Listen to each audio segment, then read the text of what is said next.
चार टाइप के लोग तुम्हारी लाइफ में अपीयर होंगे जब भी तुम किसी मुसीबत से गुजरोगे, किसी भी आपदा से गुजरोगे, और ये होगा तुम सब के साथ। ये चार तरह के लोग तुम्हारी लाइफ में तुम्हारे सामने आएंगे whenever you are suffering, जब भी कोई सडन कलामिटी हो जाती है। इसलिए तैयार रहना। पहले टाइप का आदमी वो है जो पैनिक करने लगेगा, बहुत ही ज्यादा इनोसेंट होता है, ये डरपोक टाइप का होता है, ये डरने लगेगा, अरे बाप रे ये क्या हो गया, वो क्या हो गया, ये क्या हो गया, वो क्या हो गया। ये उतना डेंजरस नहीं है क्योंकि ये सिर्फ इमेच्योरली एक्ट करता है, ये इमोशनल है, ये इधर उधर कूदता है। ये एक मैच्योर टाइप का आदमी होता है जो कि प्रिपेयर्ड नहीं होता आपदा से डील करने के लिए, जो कि सिर्फ पैनिक करता है और सोचता है कि मेरा पैनिक करना, मेरा रोना, मेरा चिल्लाना किसी तरीके से प्रोडक्टिव है। पर तुम्हें मालूम है कि ये प्रोडक्टिव नहीं है। It's a waste of energy, it's a waste of attention, क्योंकि तुमको अपना पूरा अटेंशन अभी लगाना है इस कलामिटी पे, इसे सॉल्व करने पे। और एक आदमी अगर तुम्हारे घर में या तुम्हारे फ्रेंड सर्कल में कूद फान करने लगा या वो बेहोश होने लगा, तो he is like a liability. Okay, he is like a liability, और तुम फिर उस पर ध्यान लगाओ, फिर उस पर ध्यान लगाओ और तुम्हारा दिमाग डिस्ट्रैक्टेड हो जाए। Now you have bunch of people to deal with। ऐसा कई बार देखा गया है जब किसी आदमी के ऊपर फेक केसेस फाइल होते हैं उसकी वाइफ के द्वारा, तो जब उसको पता चलता है घर पे, तो उसके खुद के घर में कुछ ऐसे लोग होते हैं जो कि है तो 18 से ऊपर, जो कि है तो सो कॉल्ड अडल्ट्स, जो कि है तो सो कॉल्ड मतलब बड़े लोग, वो पैनिक करने लगते हैं बहुत ही ज्यादा, लाइक किड्स। ठीक है, वो भागने लगेंगे इधर उधर, वो अपना सिर पीटने लगेंगे, वो चिल्लाने लगेंगे, रोने लगेंगे। और ऑब्जेक्टिवली देखोगे तो दिस हेल्प्स नो वन, बल्कि जो लड़का है, जो हस्बैंड है, जो कि इस चीज में फंस गया है, उसको ध्यान देना है अपने आप को बचाने में पहले। अब वो ये भी ध्यान दे कि आपका वो ड्रामा वगैरह, आपका चिल्लाना रोना, वो किसी तरह से सही करे। तो आप उसके ऊपर एक्स्ट्रा लोड डाल रहे हो, आप उसके ऊपर एक्स्ट्रा बर्डन डाल रहे हो।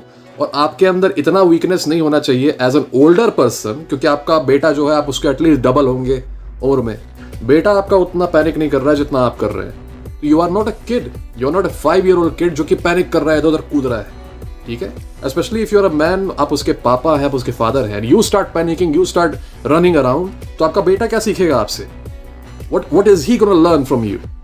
What is he gonna learn? That yeah, I should also panic, I should also cry, and I should also bang my head on the wall, right?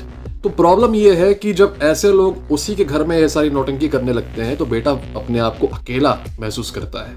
और ऐसा होता है कई बार। दिस इज वेरी सैड कि जिन लोगों को तुम्हें सिखाना चाहिए कि इमोशनल स्ट्रेंथ क्या होता है, स्टोइसिज्म क्या होता है, they themselves end up acting like kids। तो एक तरीके से this man is a waste of energy, this man is a waste of your attention. तुमको अपना सारा ध्यान फोकस करना चाहिए कि हाउ टू कॉम्बैट दिस मुसीबत जो कि आई है तुम्हारी लाइफ में। फिर भी ये आदमी जो है, ये पहले कैटेगरी का आदमी जो है, ये उतना डेंजरस नहीं है जितना ये दूसरा वाला आदमी है। ये दूसरा वाला आदमी जो आएगा तुम्हारी लाइफ में, ये क्या करेगा, ये तुम्हारी प्रॉब्लम को करेगा ब्लो आउट ऑफ प्रोपोर्शन। ठीक है, तुम्हारे प्रॉब्लम कुछ होगी, किस लेवल की होगी, वो आके तुमको बताएगा, अरे भाई तुमको पता नहीं तुमने क्या कर दिया है भाई, अब तो ये हो जाएगा, अब तो तू गया भाई, अरे भाई मैं क्या करूं बताओ, मैं कोशिश कर रहा हूं कि तुम्हें बचा लूं, लेकिन देखो यार अब कुछ नहीं हो सकता। फॉर एग्जाम्पल, तुम्हारी लड़ाई हो गई किसी लड़के से, किसी कॉलेज में तुम्हारी लड़ाई हो गई, कहीं लड़ाई हो गई, तो ऐसा कुछ असल में होगा नहीं, पर ये लड़का तुमसे आगे बताएगा कि भाई मैंने उससे अभी जाके बात की थी, वो तुमको डिलीट करने का प्लान बना रहा है, वो प्लान बना रहा है कि तुम वहां पे जाओ तो वो तुमको डिलीट कर दे, वो कई लड़कों को बात किया है। और ऐसा कुछ असली में होगा नहीं। वो लड़का जो कि सो कॉल्ड तुम्हारा दोस्त है, वो आके तुमको ये सारी चीजें, बनावटी चीजें बताएगा। लेकिन जानते हो क्यों बता रहा है ये चीज? वो ताकि तुम डर जाओ और उस डर के स्टेट में आके तुम इस लड़के की वैल्यू रियलाइज करो कि देखो मैं इंपॉर्टेंट हूं, मैं ही तुम्हें बचा सकता हूं। ये प्राणी अक्सर तुम्हारी लाइफ में तभी आएंगे ही जब तुम मुसीबत में फंसे रहोगे। तुम्हारे दोस्त ये उससे पहले नहीं होते, क्योंकि कई बार तुम ही इनको हटा देते हो अपनी लाइफ से, क्योंकि ये चाहते हैं कि तुम इनकी इंपॉर्टेंस समझो, क्योंकि ये चाहते हैं तुम एक तरीके से इनकी डोमिनेंस मानो और इनको अपने से ऊपर एक तरीके से मानो और इनकी ज़रूरत महसूस करो। तो ये बनावटी बातें बताते हैं कि देखो वो तुमको डिलीट करने का प्लान बना रहा है, देखो वो सारे सामान मंगवा लिए तुमको डिलीट करने के, मैं ही तुम्हें बचा सकता हूँ भाई, मैं कोशिश कर रहा हूँ बात करने की उससे, मैं जा रहा हूँ बात करने। और कोई इम्प्रेशनेबल माइंड वाला आदमी है ना, तो वो सही में इस चीज़ को बिलीव कर लेता है और वो इन टर्न ऐसे आदमी के अंदर वैल्यू डाल देता है कि अच्छा ठीक है भाई, बताओ कैसे मैं बचूँ, बताओ मुझे तुम बचा लो भाई, मुझे तुम बचा लो। और this starts a relationship of interdependence. बवाल तो कुछ और था, तुम्हारा एक नया शुरू हो जाएगा एक्सप्लॉयटेशन, जिसमें ये लड़का तुमको बार बार एक तरीके से एहसान दिलाएगा याद उस काम का जो इसने कभी किया ही नहीं, उस मुसीबत का जो कि कभी एग्जिस्ट करती ही नहीं थी। ये सबसे डेंजरस प्राणी है। वो प्राणी तो ठीक ही है, वो पैनिक करता है, वो डरता है क्योंकि वो जेन्युइनली डर रहा है। ये प्राणी जो है, ये तुम्हारे बुरे समय का इस्तेमाल कर रहा है तुम्हारे को एक्सप्लॉइट करने के लिए और अपनी वैल्यू बताने के लिए। देखो मेरी बहुत ज्यादा वैल्यू है, तो ये क्या करेगा, तुम्हारी आपदा को he will blow it out of proportion और कुछ ऐसी ऐसी झूठी बातें तुम्हें बताएगा कि तुम डर जाओगे। ठीक है, तुम्हारे टीचर से झगड़ा हो जाए, तुम्हारे टीचर से आर्ग्यूमेंट हो जाए, तो असल में टीचर कुछ ऐसा बोल नहीं रहा, वहां से बात खत्म हो गई, ये तुमको आगे बताएगा कि यार वो टीचर को मैंने सुना था बात करते हुए स्टाफ रूम में, वो लोग देखो आपस में बात कर रहे थे कि तुमको प्रिंसिपल तक ले जाएंगे, ये करेंगे वो करेंगे। ये एक तरीके का दुष्ट आदमी होता है, वो ये सारी बातें बना के, स्पेशली उस टाइम पे जब तुम वल्नरेबल हो, जब तुम स्ट्रेस्ड हो, ये सारी बातें वो धीरे से स्लिप कर देता है तुम्हारे ईयर में, ताकि तुम मैनिपुलेट हो जाओ और ताकि तुम उसकी वैल्यू रियलाइज करो कि वही एक लड़का है जो तुम्हें बचा सकता है। क्योंकि जब कोई आदमी एकदम वल्नरेबल स्टेट पे होता है ना, तो उसको मैनिपुलेट करना और उसको एक तरीके से टॉक्सिक रिलेशनशिप उससे बनाना बहुत ही आसान हो जाता है, टॉक्सिक फ्रेंडशिप बनाना आसान हो जाता है। You have to be very very careful of people like these. हमेशा अपने जजमेंट से चीजों को जज करो और याद रखो कि किसी आपदा में तुम अगर फंसे हो, किसी आपदा में आए हो, तो you have to face it head on. Sad बात यह है कि ऐसा दुष्ट आदमी तुम्हारे घर का सदस्य भी हो सकता है और तुम्हारे घर वालों में से कोई ऐसा हो सकता है जो कि इस टाइप की चीजें तुमसे बोले और अपनी जरूरत तुम्हें याद दिलाए। ऐसे आदमी को तुम्हें एकदम से अवॉइड करने की जरूरत है और जब ये तुम्हें ऐसी बातें बताए तो तुम्हें फर्स्ट ऑफ ऑल रिएक्ट करने की जरूरत नहीं कि अरे बाप रे ऐसा हो रहा है क्या ना, नहीं, you just have to be like अच्छा ऐसा हो रहा है, I will deal with it. ठीक है, उससे ये पता चलना चाहिए कि तुम्हारे ऊपर कोई इफेक्ट नहीं होता, कितना भी फियर मॉन्गरिंग वो कर ले, कितना भी तुम्हें डरा ले, उसको तभी पता चल जाएगा कि उसका मैनिपुलेशन अटेम्प्ट फेल हो गया। वो उसकी कोशिश थी तुम्हारे अंदर नीड पैदा करने की, कि उसकी एक रिलेशनशिप की, उसकी डिपेंडेंस की नीड तुम्हारे अंदर क्रिएट हो। तुम जब चिल एक्ट करोगे ना, तो this will never happen to you. अगर किसी और के साथ ऐसा हुआ है अपनी लाइफ में, किसी और ने इस टाइप के प्राणी को फेस किया है, तो कमेंट में अपना एक्सपीरियंस लिखो। आई एम प्रीटी श्योर तुम लोग लाइफ में पीछे देखोगे, जब भी कोई दिक्कत आई थी लाइफ में, तो ऐसा प्राणी जरूर तुम्हारी लाइफ में आया था, क्योंकि सबकी लाइफ में आता है। तो तीसरा प्राणी जो तुम्हारी लाइफ में आएगा वो ऐसा प्राणी होगा जो कि तुम्हारी मुसीबत आने पे अपना सारा समय और अपनी सारी एनर्जी तुम्हें डांटने में और स्कोल्ड करने में खर्च करेगा।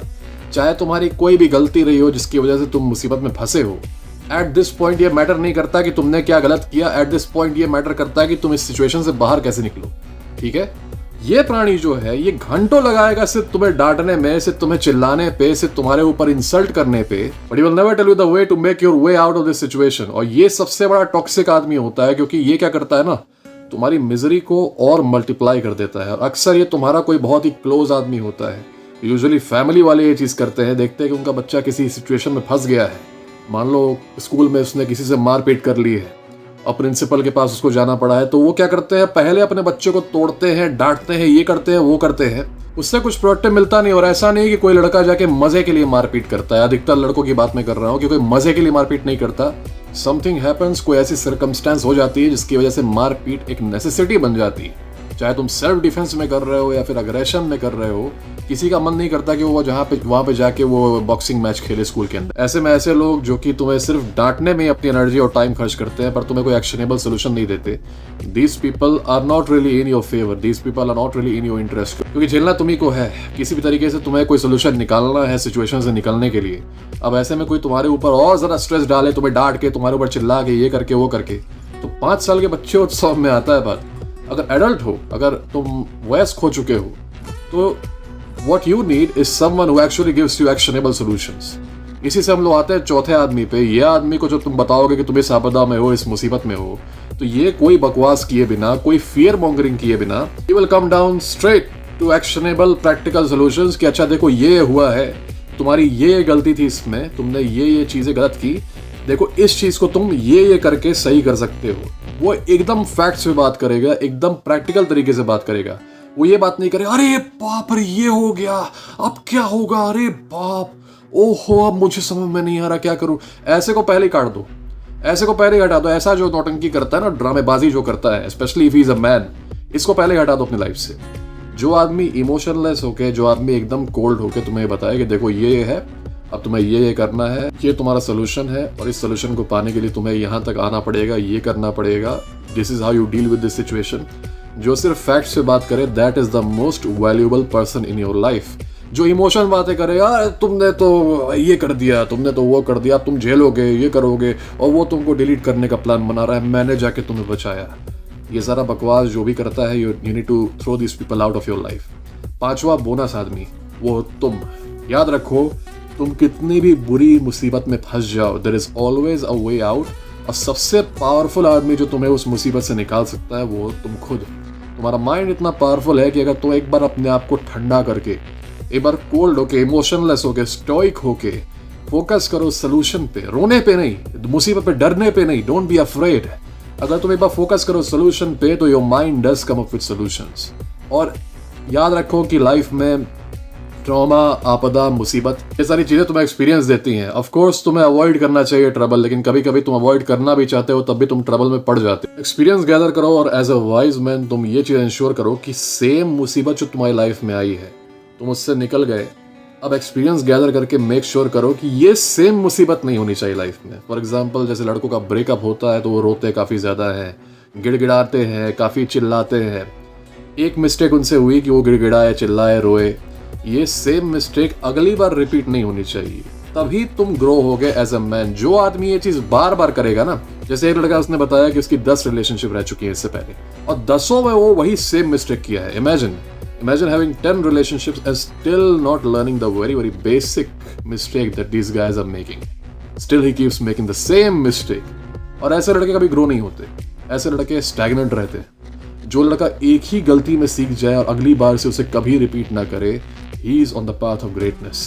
तो याद रखो ये 5 लोग जो मैंने तुम्हें बताया है, पर तुम्हारे ऐसे सिमिलर एक्सपीरियंसेस हैं, please type them down in the comments.